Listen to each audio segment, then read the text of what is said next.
ክብራትና ክብራን በአባይ ጉዳይ ከአባባ ጃንሆይ እስከ ክቡር ጠቅላይ ሚኒስትር አብይ አህመድ ድረስ ክፍል 3ን ይዤ ቀርቤያለሁ።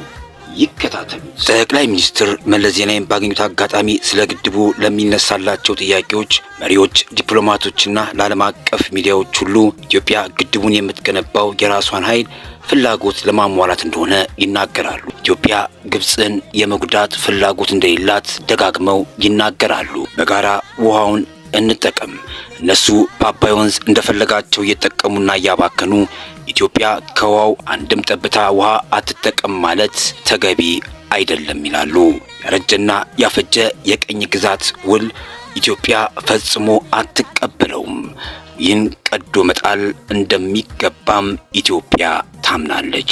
ክብራትና ክብራን እዚህ ጋር አንድ ነገር ልብ ልንል ይገባል። ብድር ተከልክለናል። የዲፕሎማሲ ጫናው ጨምሮብናል፣ አይሎብናል። በማህበራዊ ሚዲያውና በአንዳንድ ዓለም አቀፍ ሚዲያዎች እንዲሁም በግብፅ በራሳቸው ሚዲያ ሳይቀር ዘመቻው ተከፍቶብናል፣ አይሎብናል፣ ጨምሮብናል። ለሚዲያ ጫጫታውና ላሉባልታው ሁሉ ቦታ አልሰጡትም። በሌላ በኩል አንዳንድ ጥቃቅን የራሳችን ዜጎችና ወዳደሮች ግን አሁንም ይቀበጣጥራሉ።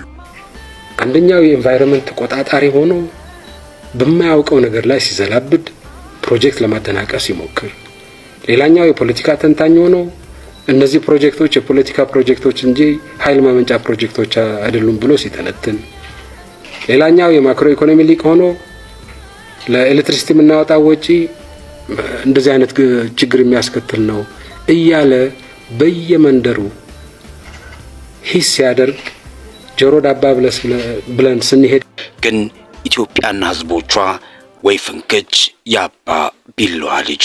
በቃ የኢትዮጵያዊ ስትሆን አንዱ መገለጫ ይህ ነው። እልህ፣ ቁጭት፣ ወኔ፣ ተነሳሽነት፣ አንድነትና ህብረት። ላይክ፣ ኮፕሊንግ፣ ሼር ማድረጉን